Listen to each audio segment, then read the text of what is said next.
Bonjour, je suis Annick Zokanga et je suis dans Culture Livre.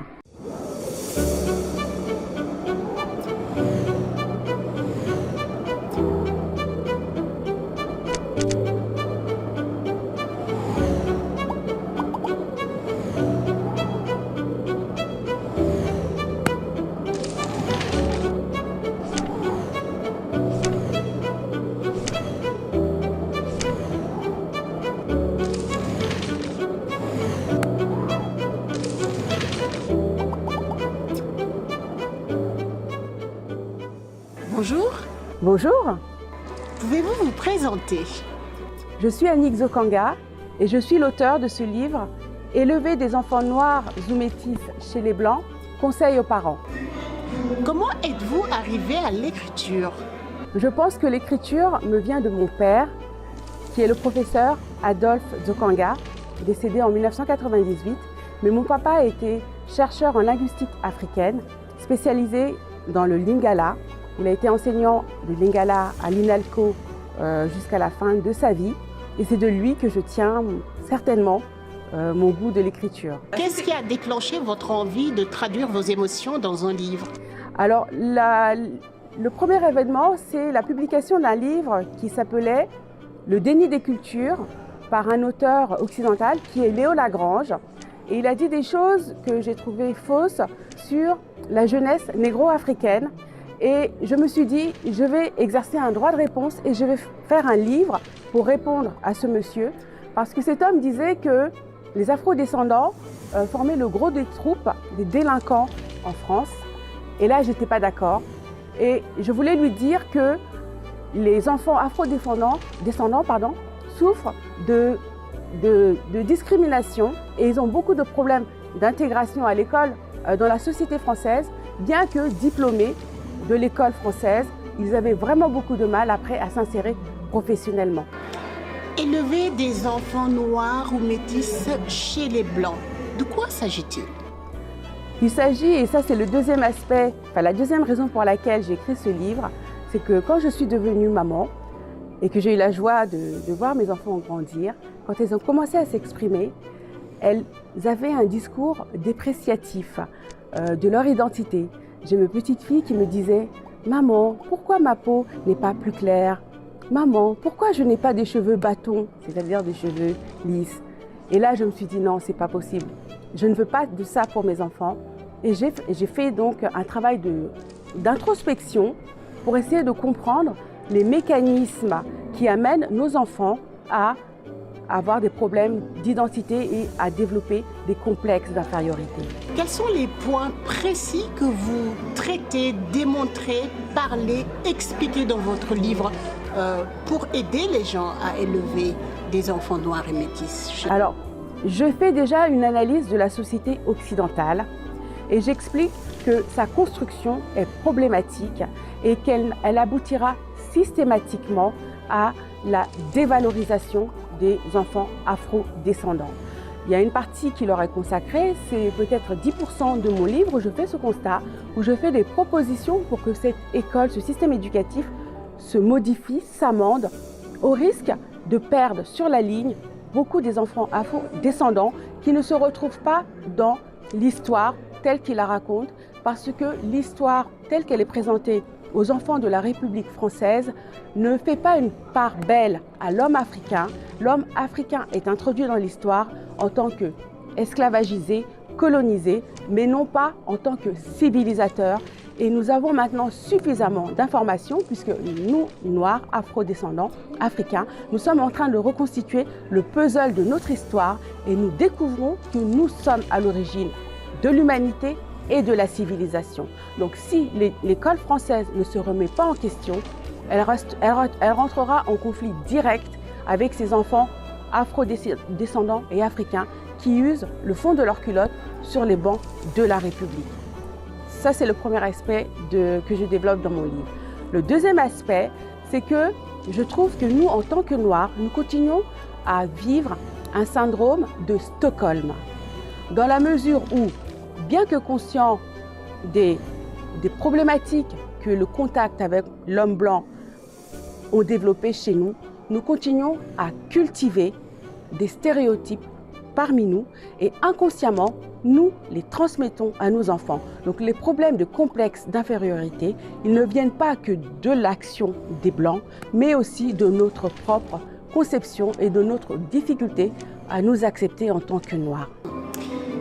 Quelles sont les clés, les solutions en fait? Je pense que c'est l'objectif déjà de ce livre, parce qu'il y a un problème qui est posé pour ces familles noires ou métisses vivant dans un milieu complètement différent de leur milieu d'origine, on va dire ça, même s'il y en a qui sont nés ici, hein, de facto. Quelles sont les solutions concrètes que vous proposez aux parents? Sans dévoiler le contenu entier de mon livre, j'appelle les parents à faire une introspection objective de ce qu'ils ont, de façon à se nettoyer des stigmates et des préjugés qu'eux-mêmes continuent à véhiculer et peut-être des failles identitaires qu'ils ont en eux-mêmes, afin d'aider leurs enfants à se construire positivement et surtout à leur montrer la richesse de nos cultures, de notre histoire, de nos langues, de nos familles. Et ce sont tous des éléments pratiques, facilement accessibles, que les familles peuvent mettre en place pour aider leurs enfants à construire une identité positive. Valorisation de la langue. Les langues africaines sont d'une richesse et on trouve dans les langues africaines des concepts qu'on ne trouve pas dans les langues occidentales. La valorisation de notre histoire, de notre culture, de nos cuisines, de nos vêtements, de nos cheveux, à nous, femmes africaines. La valorisation de nos cheveux. Nos ancêtres nous ont laissé des traditions capillaires d'une richesse inouïe. Maintenant, les nattes et les traits sont perdus de leur sens culturel. Mais avant, par la coiffure de la femme, on savait qu'elle était de lignée royale ou non, de lignée noble. On savait si elle était pubère ou pas pubère, on savait si elle était mariée. Donc c'était des codes sociaux de valorisation. Et nous avons perdu tout ça. Et pourtant, ce sont des éléments de valorisation de notre identité, de notre originalité qu'il faut absolument transmettre à nos enfants parce que l'avenir du monde se joue en Afrique et nos enfants ont leur rôle à jouer et ils ont une place dans ce développement qui vient. Vous parlez justement des langues africaines. Votre père était prof de Lingala à l'INALCO à Paris. Est-ce que transmettre les langues africaines à nos enfants font partie des solutions que vous proposez? Parfaitement, parfaitement. Il faut que même si les enfants ne s'expriment pas de façon fluide, mais qu'ils comprennent, de sorte que quand on se retrouve dans un environnement, on peut passer des mots aux enfants et que l'entourage n'entend pas. C'est très très important et ça crée une complicité avec le reste de la famille qui n'est pas forcément francophone, même si l'enfant n'est pas en mesure de répondre, mais il peut comprendre ce que l'oncle, le grand-père dit à l'enfant. Et la langue, c'est la culture qu'on transmet à l'enfant. Et c'est un élément d'identité et d'originalité qui fait que l'enfant va se sentir à part. Il est ici, mais il n'est pas d'ici. Et ça constitue une force pour lui. Donc il y a d'autres exemples que je donne dans mon livre. Le traitement donc, des cheveux dont j'ai parlé, la culture, l'histoire, la langue, les relations dans la famille, la solidarité, le respect qui doit exister dans nos relations entre nous. Mais il y a aussi toute la question des programmes télé qu'il faut sélectionner et qu'il faut regarder avec l'enfant pour l'aider à décrypter les stéréotypes, les préjugés qui sont véhiculés par les médias, les vidéos, les dessins animés, les films qu'ils regardent, parce que souvent les enfants ne le perçoivent pas, mais ils intègrent inconsciemment des stéréotypes qui sont nuisibles à leur identification positive. Vous participez aujourd'hui au Salon des auteurs de l'UNESCO pour la présentation de votre livre. Quel sentiment vous avez ?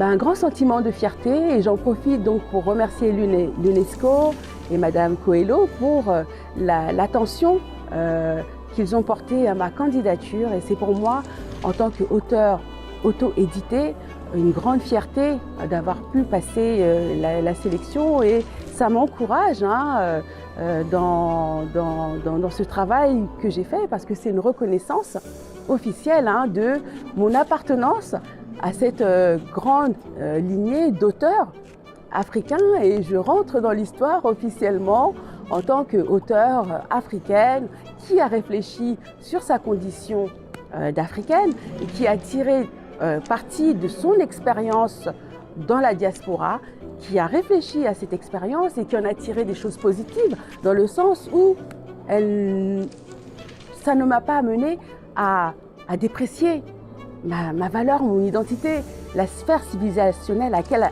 j'appartiens. Bien au contraire, le fait d'avoir vécu avec les Blancs m'a permis de comprendre que ils ne sont pas mieux que nous. Ils ne sont pas du tout mieux que nous. Et il y a beaucoup de choses que nous faisons beaucoup mieux. Et je ne vous le cache pas, ma hâte, mon souhait, c'est de reprendre le contrôle de notre histoire.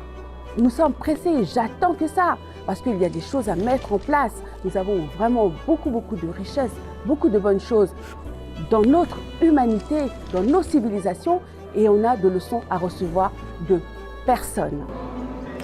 Est-ce que vous avez un message précis à lancer par rapport à votre livre, par rapport aux familles d'origine africaine, par rapport aux enfants noirs et métis?